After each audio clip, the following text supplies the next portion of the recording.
Good morning, everyone. Right, let's just sort this out. What wonderful people you are to come to a breakfast discussion on violence against women before you go to work. I'm very impressed. Thank you very much for coming.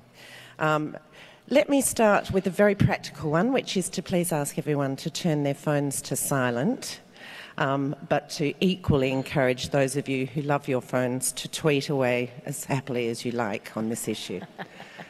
It's a bit of a double entendre, that one, isn't it? Of course, most importantly in starting any public meeting in this country is to acknowledge the Wurundjeri people, both the elders present and elders past, and thank them for having us on their country, and to acknowledge and pay my respects for all that they've taught me in terms of our history and our connection with the land and community.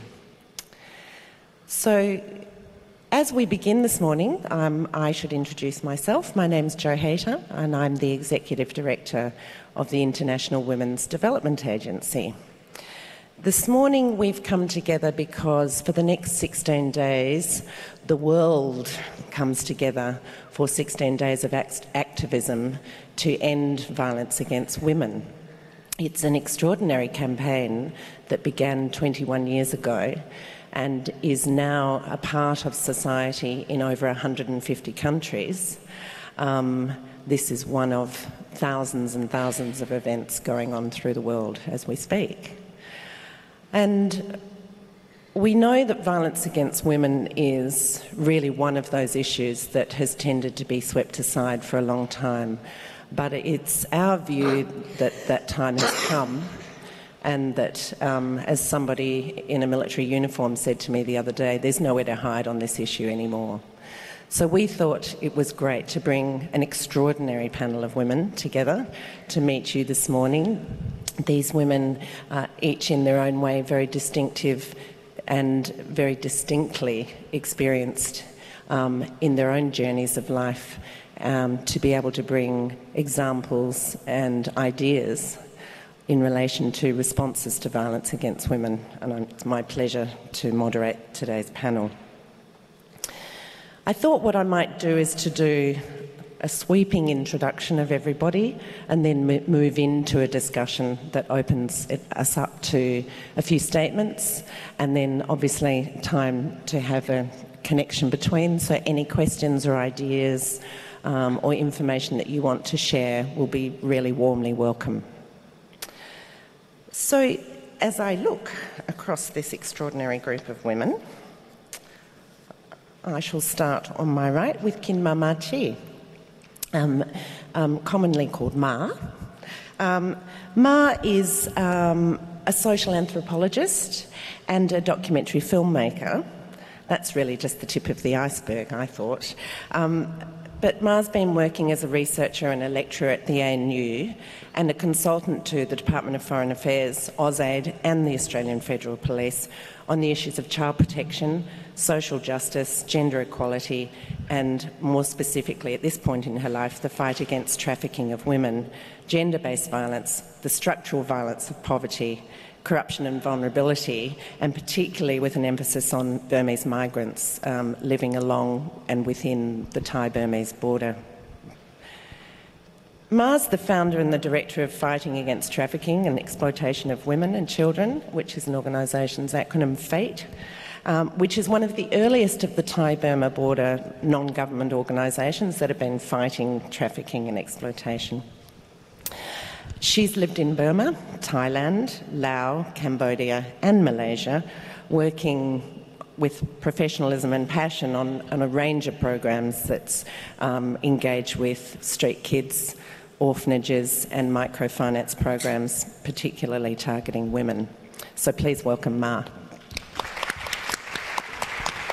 On my left is Kathleen Maltzahn. Kathleen's worked with women in the sex industry in the Philippines. She headed the East Timor Human Rights Centre and founded Project Respect, which was Australia's first agency to support victims of trafficking. As the Executive Director of Project Respect, she led a really successful national campaign to put trafficking in women for prostitution on the national agenda, which resulted in a multi-million-dollar government package to combat trafficking. Kathleen was awarded the inaugural Dame Phyllis Frost Award from the National Council of Women of Victoria in 2005 in recognition of her work on trafficking. And Kathleen's book, Trafficked, was published in 2008. An activist, a manager and a writer. I'm impressed. Kathleen's currently the Deputy Director of Eastern Domestic Violence Services and has worked as the Executive Director of Women's Health in the North and is a patron of the Victorian Immigrant and Refugee Women's Coalition. During Kathleen's time as a councillor with the Yarra City Council, Kathleen initiated the Prevention of Male Sexual Violence Task Force. Please welcome Kathleen. Christine Nixon is well known to all of us, obviously.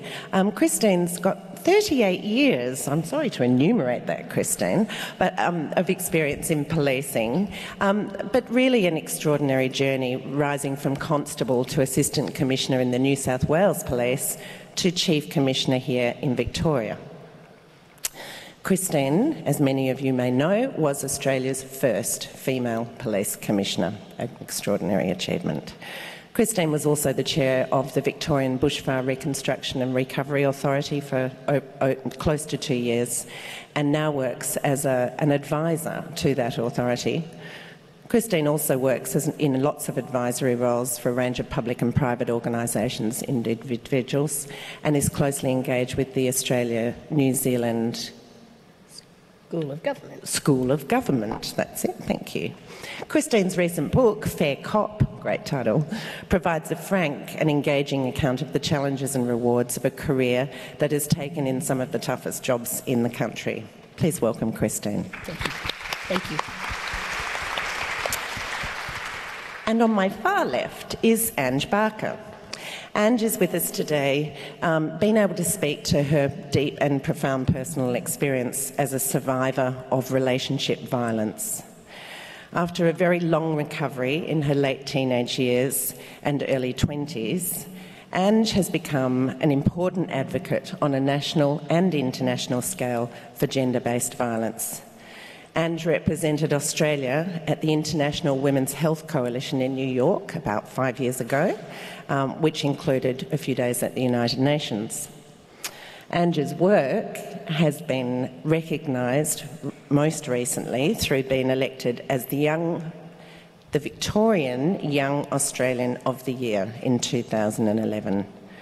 Anj is an ambassador for Building Better Lives, an agency that focuses on the care of young people with disabilities. And she's also a really avid supporter of the National Disability Insurance Scheme. Please welcome Anj.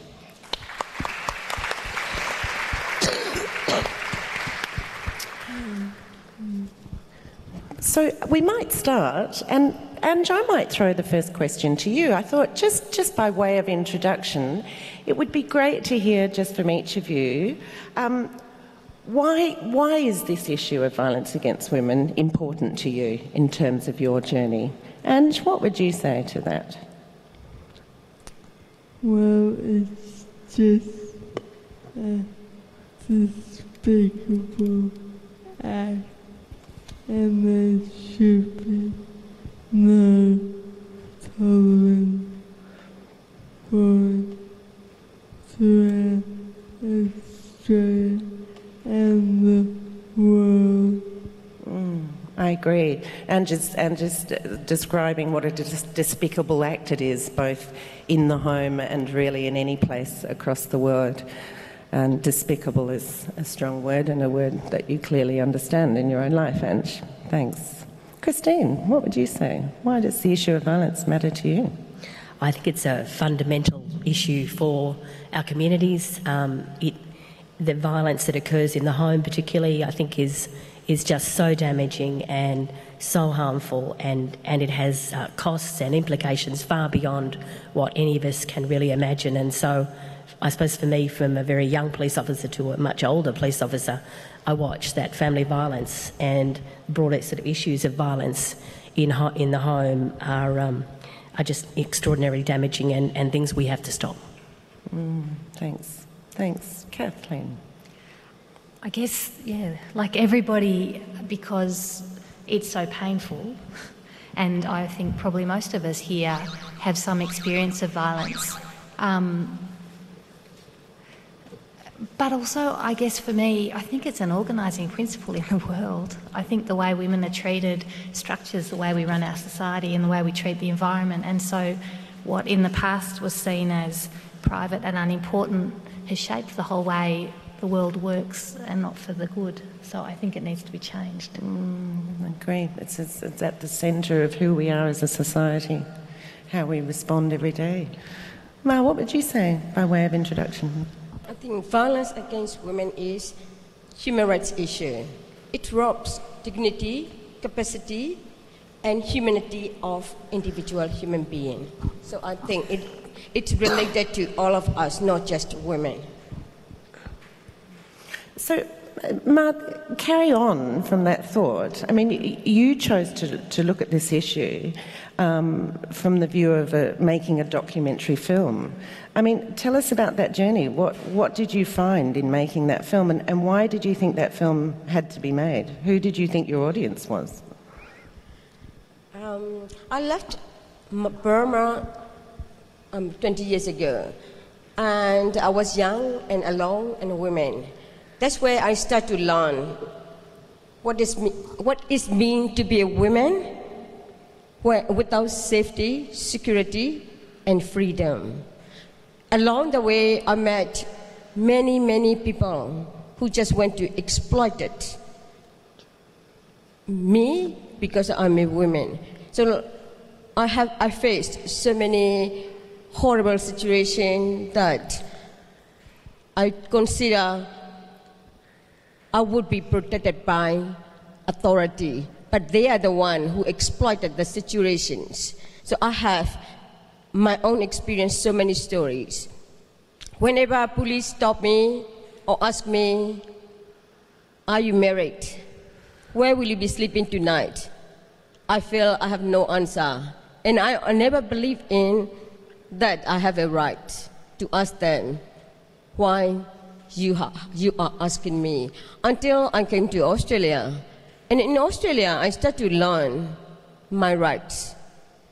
In Australia, when I was given equality, I started to see opportunities. And I can build my capacity to contribute to Australia.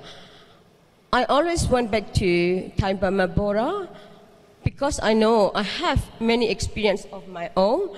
But then I met many, many, many women who have horrible experience at the Thai Burma border. Once United Nations said that 200 million mixing women, 1 million could be at the Thai Burma border. There are women who are raped by the boss. There are women who have no place to sleep at night and arrested and raped by the police. Women who are beaten up. I met a woman who has been beaten up by her husband, and yet she told me that he is the best man that she met because he is the only one who will protect her from being raped by others. I also met a woman with a 6-month-old baby, beaten by her husband, and yet all older ladies told her that when men got stressed and when men got drunk, this is how they deal with the situation. Why don't you just accept it? So there are thousands more stories that I can keep on telling. There are rape bodies along the rivers, rape body, rape and kill. Women were being raped and killed. So many stories that I began to collect, not knowing what to do. But then, whenever I saw these footages, and I start to see that they are actually real people, real women. They could be my mother, my sisters, or my friend. They are not just, like a nameless or nobody. They are someone. So that's why I think it's like it need to share all of us human beings, and we need to learn from that. And we can see these are hidden issues that we need to make known to the world. What's the name of your film? Dreams of Dutiful Daughters. Dreams of Dutiful Daughters. Okay. And I think you're on a film circuit at the moment, aren't you, Ma? But thanks. I mean, I think that's really insightful, both in terms of the overwhelming prevalence of gender-based violence, but violence that plays out both in relationships and in the domestic settings, right through to what's really state-sanctioned violence in terms of the authorities and the police and so on. I mean, that tends to guide me towards you, Christine, in terms of your sense of what kinds of steps do you think that the state can take in terms of not just improving responses, but taking responsibility for some of those attitudes and behaviours? I think what we've seen over the last, I suppose, 30 years for me is really a sense that I think Kathleen made the point that the state really didn't want to get involved in family violence. If it ignored it and didn't really think about it, then, I don't know, maybe they thought it'd go away. But I think what the state has to do and has started to do from probably the 80s and then working through is actually recognising that it's a crime, that it's extraordinarily damaging and harmful in our communities. And so I think the state then has to take responsibility at all levels and with all of the departments that actually can play some role in reducing. And so, I mean, in terms of school, and then in terms of obviously families, and trying to also then encourage all the government agencies. But I think it also needs to take a position across the communities and advocate for communities to get involved as well. You see, I think what I've seen over time is that the state has become more and more willing to get involved, but you still get so many instances where you still, don't have the people who are living around that violence, family members and neighbours. And so I think the state has a responsibility, as it has done in a number of other public policy issues, to advocate that, violence in any form is wrong, and that we all have a responsibility as citizens to get involved and to provide support. So I think it's money, it's power, it's legislative resources, it's support to women, it's changing the way that courts and others operate, but it's also strong advocacy against violence. And so I think the state still has a fair way to go, but it's come much further than what I've ever seen, from where we started.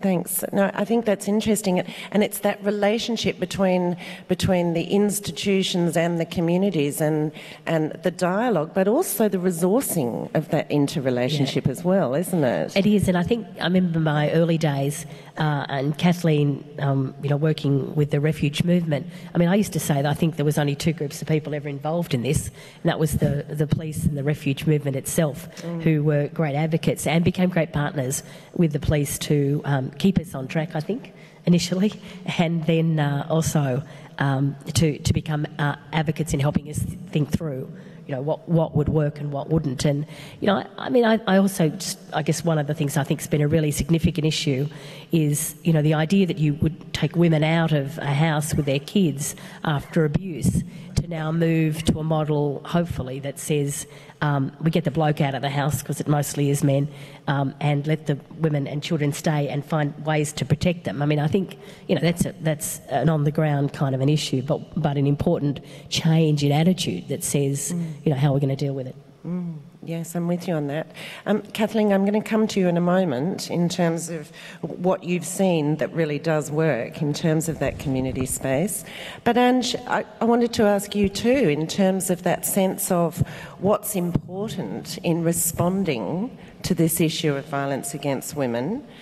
What do you think the most important thing is for communities to do in responding to violence against women?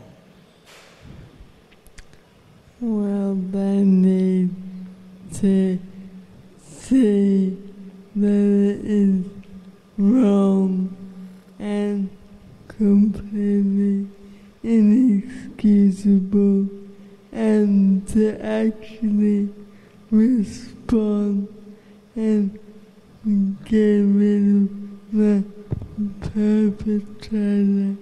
And I think we need to get much tougher penalties instead and step away from the slap on the wrist hogwash that's been happening. Thanks, Anj. And what I'm hearing you say is that the starting point is that the behaviour in itself is so wrong and inexcusable. Is that right? And then the emphasis is around the perpetrator, that we need to get engaged with the perpetrator as much as we do with those of us that find ourselves abused and violated. Is that the essence of what you're saying? So the services and the community response must engage with the perpetrators both before, during and after in terms of violation. Yeah? Thank you for that. That's good. Kathleen, your journey is both in a very local community setting in Victoria, but it's also taking you into the international scene in relation to trafficking as well. Just starting sort of from the home base, what you're seeing now in relation to Christine's comment and Anj's concern around the service response, victims, survivors, right through to that space of how are we actually engaging with the behaviour itself? What's your experience there? And what do you think's working? I think as Christine's saying, we've seen a tremendous movement and a gobsmacking movement in some ways when you have, every man that moves seems to have a white ribbon pinned to him at the moment. And when you think that indeed, it's probably not even 30 years ago, is it 10 years? It's only probably 5, or it's probably since Christine Nixon was Chief Commissioner of Police, in fact, there we are. That you start to see a broader, I'm not just saying that because she's on the panel, you start to see this broader take-up from something that used to be a feminist concern. It wasn't even a women's concern, it was feminists who pushed, and people like the police who were dealing with family violence having to respond, but often very inexpertly. And I think what was always at the heart of feminist activism is what Anj just said, which is a sense that men are responsible and are making choices and have to be held accountable. And I think we've seen that brought... I mean, it's sort of amazing to me, even with the government we have at the moment in Victoria, which in many ways has not come out of the sort of social movements that many of us may have been involved in, that even they talk about the gendered nature of violence and the importance of a feminist framework around domestic violence. But I think actually what we're seeing at the moment is that accountability is a very watered down concept, and we talk about it, but we're not actually holding men accountable as much as we should. The police are starting to, in terms of treating family violence like a criminal issue. Other issues of violence, I think, are just off the agenda. But I think we still haven't found an evidence-based approach that seems palatable to holding men accountable, and I think actually that's one of the great challenges. But you've been working in this space both in Australia and in the Philippines as well, haven't you? Philippines a long time ago now. Yeah. So tell us a bit about that. I mean, International Women's Development Agency is quite focused on accountabilities in this space as well. You know, we work at the most macro. We work to what are global conventions around, you know, the elimination of violence against women and elimination of discrimination of all forms. So the CEDAW conventions give us nation by nation signatories to a code of conduct, essentially. Well, it's all there on paper. And we know that, you know, women's group by women's group by women's group spends huge amounts of time, effort and resources in a research space that brings that evidence and the stories of women who have been violated to the attention of authorities, for want of a better description. But ultimately it seems that for too long now the discussion around violence against women looks like groups of women discussing violence against women. And what we've missed in the equation is the word men. So you'll see on your seats this morning, I hope, the start of something that we think is important, which is as we begin to talk about the discussion, we talk about men's violence against women. And then from the start, men are in that equation and part of the dialogue. Now, the White Ribbon Alliance is obviously a wonderful example, a really wonderful example of a behaviour change campaign.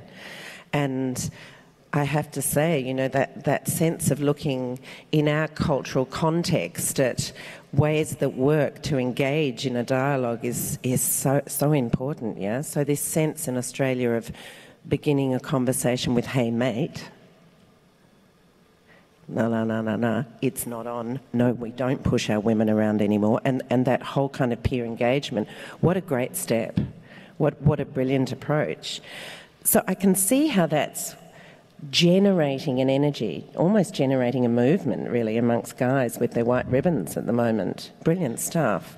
But what do you think about that in other cultural contexts? How are these accountabilities are going to transfer across nations and into the other space? Ma, what do you think is happening around the Thai-Burma border or in the emerging new, you know, democracy of Myanmar as we see it? I think it's when there is violence, violence always breeds another violence. And if one violence is accepted, it becomes culture, it becomes habit, and it becomes normal. So like I say, and also we often think that it becomes a part of culture, part of daily life, part of that's how men do, that's how women take it. So that's actually we have to start from that. But it's kind of really interesting, not just Thai-Burma border. Often there is a case, whenever we talk about violence against women, people think that that's a women issue. It's not, they don't think that it's a human rights issue. But even in this room, we saw in Parliament what happening. We saw in this room how many men involved in this coming to listen to this talk. Thank you guys. I know how many of you, and you should all be proud of being part of. This kind of women's rights issue is important for us as a man because they could be our sisters and our friends. That will start to change. I understand exactly what you're saying. I mean, when we're talking about violence against women or men's violence against women, in the case of domestic violence, intimate partner violence, it's close to 100%. Violence becomes both a symptom and a cause of gender inequality, really, isn't it? Yeah.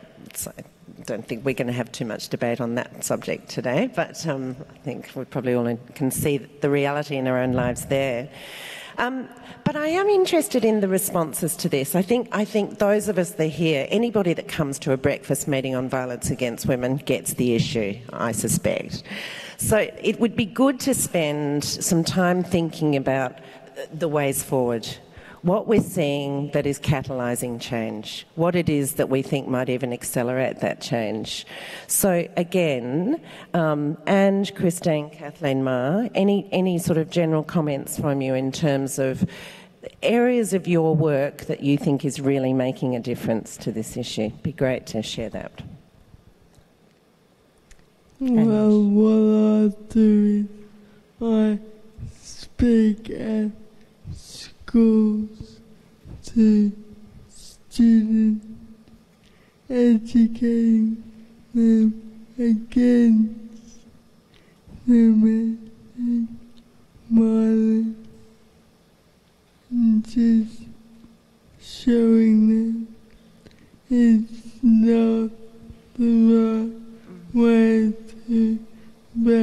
behave or act. And I think that must be amazing, honestly. I think, Anj, for you, in that school setting, talking with kids about violence in terms of a completely unacceptable way to behave or act, that kind of one-on-one storytelling and the experience of your life in a school setting, brilliant. I mean, really talking with kids at a young stage of life in terms of what is and isn't acceptable. That's brilliant. Are you talking with a lot of schools? How often do you find yourself in the school environment? Well, this week I've already spoken at 2 schools. That's great. But it's because I go there and I show my DVD. They realise that I am a result of domestic violence, and it is real, and I am real, and the whole issue is just so wrong. It's super powerful, Christine. Look, I think just adding on from Anj, I remember, years ago, going to schools, and I think it is a really good place. And it was a particular boys' school, and the violence in the boys' school was just a nightmare. And I mean, they'd punch walls out, and it was just, all boys. And they brought in an anti-violence program, and they kind of taught young men and boys how to handle, conflict differently. And the violence in the school just dramatically changed. And so I think, we've got to come at every single level. So, if so it could be that in schools. It could be, I think the AFL did a really interesting job with a project about Project Respect for Women, and that really was having a whole lot of women, me and other women across the community, who talked about what it was like for us to grow up in fear, or to be, protect yourself as you walk down the street because someone might, attack you, or in your home. And so I think you've got to come at all of those levels specifically, and that then, people have to be held accountable for delivering it, for working on that. And so, you work your way through, I think, different institutions, people's own workplaces. I mean, I became involved in family violence, I have to say, when I was like 21, because 4 or 5 of my female police colleagues were being beaten by their husbands. And I thought, what? And in the end, we helped them to get away from their husbands, but it took a lot of power, a lot of force actually, and a lot of threats to get, these women away and keep them safe.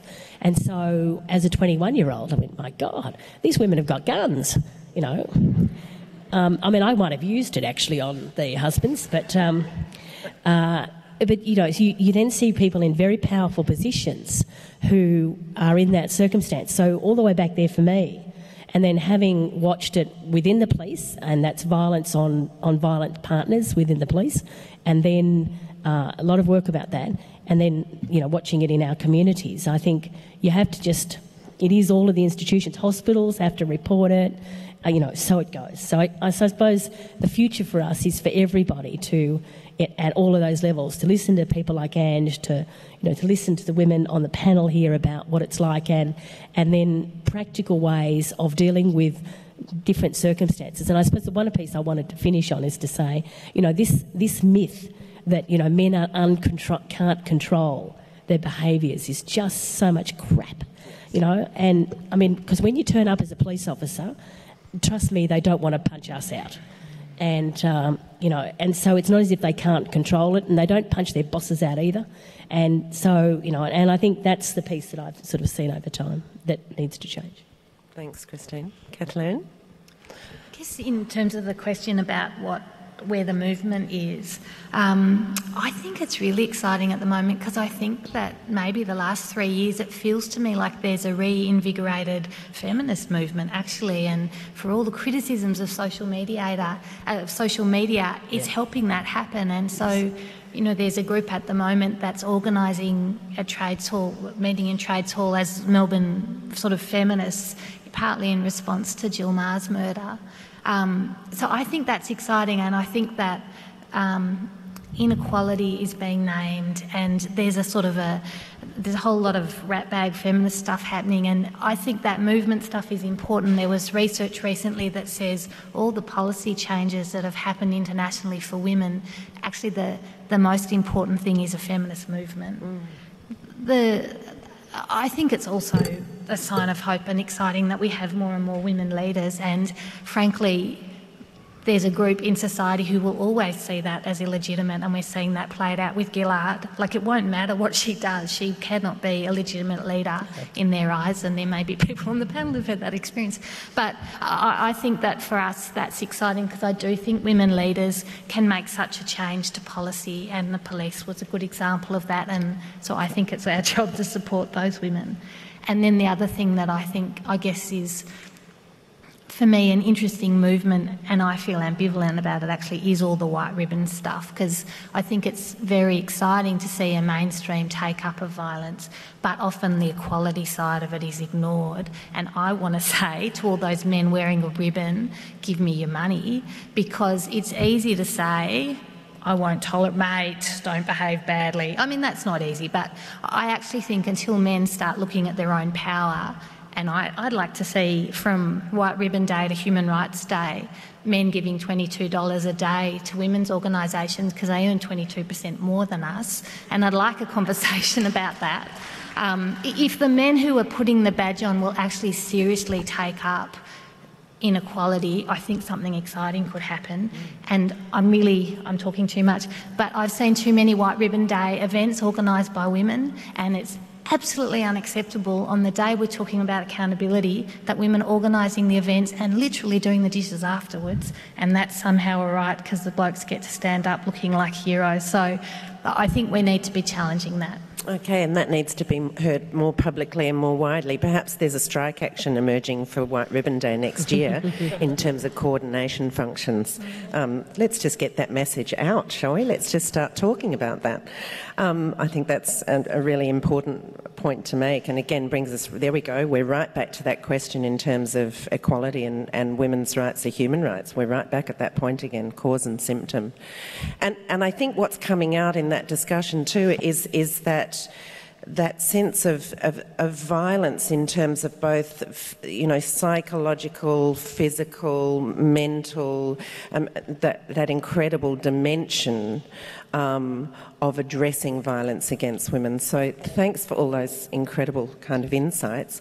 I'm just watching clocks, and I really want to give you an opportunity to make any comments or to ask any questions of anybody here on this panel today. So I'm just going to throw it out there for a little bit, if anyone would like to comment or question. So she's putting her glasses on so she can see. Thanks. Hi. Can you introduce yourself too? It's nice to know your name. Yeah, sure. Okay, so I'm Daliani. So I'm just going to go back to that point that you made about men exploring what it means to actually have power, because I think, like you highlighted earlier, a lot of the emphasis is on the women's experience of violence against women, and less emphasis is put on what the men are experiencing in the acts that they're perpetrating. And I wonder whether someone might comment on,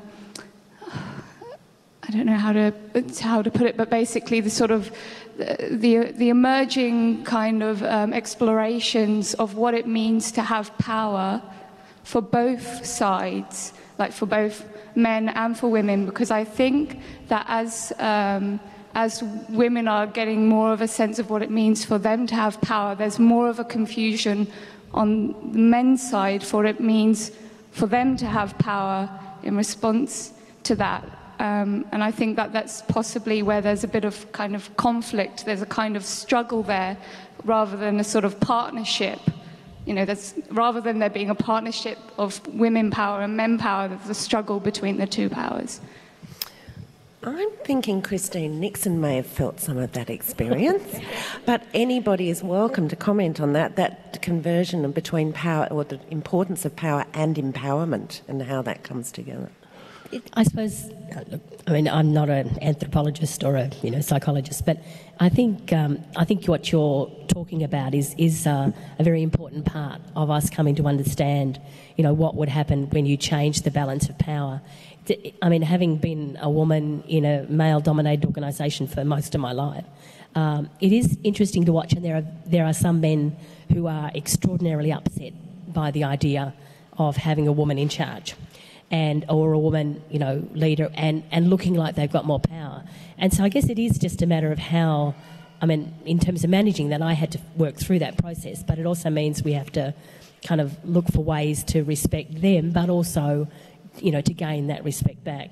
But at a relationship level, I think you're right. It is, I do watch that, and when I've been to instances of family violence, and many of you would know it, it is that sense of the bloke's only way that he knows to exercise that power is exercise violence or belittling or bullying or, emotional violence. I mean, all of those things are part of it too. So I guess it is that as we strive to get women to have more power, I mean, my experience, though, is I think what happens in the relationships is the women leave, and that power, thing is always there, but the only way they can get some control is to leave.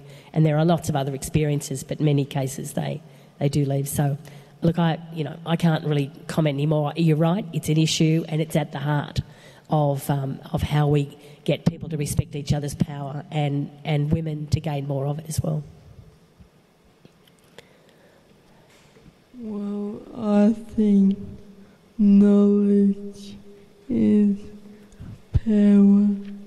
So if we can get better and more education for women, so they have more knowledge about everything, then we can take over the world.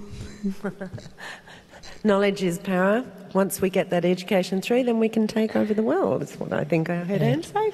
Sounds like a good idea, Anj. Ma or Kathleen, do you want to add to that discussion around power and place? I think violence against women happen because of the power, and empowerment of women is the key issue. And power can be balanced, power can be harmonized, as long as you have an understanding. Understanding of making someone smaller means that you are bigger. It's kind of this concept men need to know. Violence against women doesn't make you bigger man or stronger man. I guess for all I talk about men being held accountable, and I do believe it, I don't believe that any man is only as bad as the worst thing he's ever done, and I don't believe that most men are always and only about power over women. And I think that part of the message in that education is to say to men, actually, feminism's been really good for you.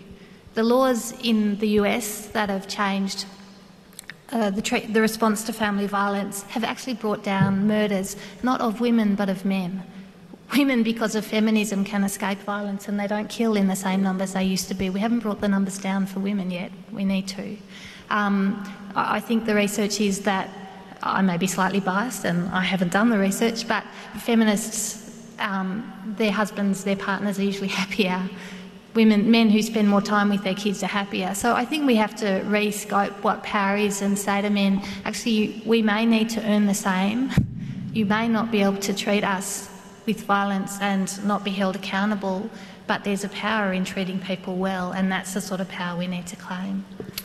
Thanks. And I think the other context that I might add is some of the research that IWDA did in looking at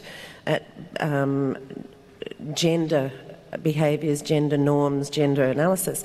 What we find is this consistency of we're at the point of engagement. So in any international relationship, regardless of institution, might be a government department, might be a church institution, faith-based organisation, in any sector, what we found was that although people wanted to be able to raise the issue of equality and participation or women's safety and security, the opportunity to discuss that was often not there because the issue wasn't on the agenda. And the issue wasn't on the agenda because the agenda had been set by XYZ institution. And that in turn came about because of the cultural norms. So what we asked is, what's stopping you from engaging in this discussion? Well, we have to respect the cultural norms when we are in somebody else's country. And we would say the question is, well, if those cultural norms are that you talk to all the chiefs first, usually a ring of blokes, and if you meet with the heads of department in terms of protocol, usually a team of blokes, and if you, and so on, you can start to see the settings in which the dialogue occurs. Who set those cultural norms? Why do we have to respect the cultural norms as part of our protocol of international engagement if those cultural norms exclude half the population and won't let us put these issues on the table? And we think that's a very important discussion to have before we get to violence against women. We've got to be able to have the right people in the room in relation to who's accountable for this. So that takes a strong feminist approach, because we're talking about changing the structures of institutions, the ways people are working, and the ability for people to engage and participate in the argument and the debate, and in turn some of those solutions and resource issues, starting with $22 but going way up. So thanks. I'm going to look to my team now, Bettina and others. It's 8:30 in the morning. My understanding is people are probably heading off to work at this point. Would you like me to wrap up at this point? One more question? Great. Thank you.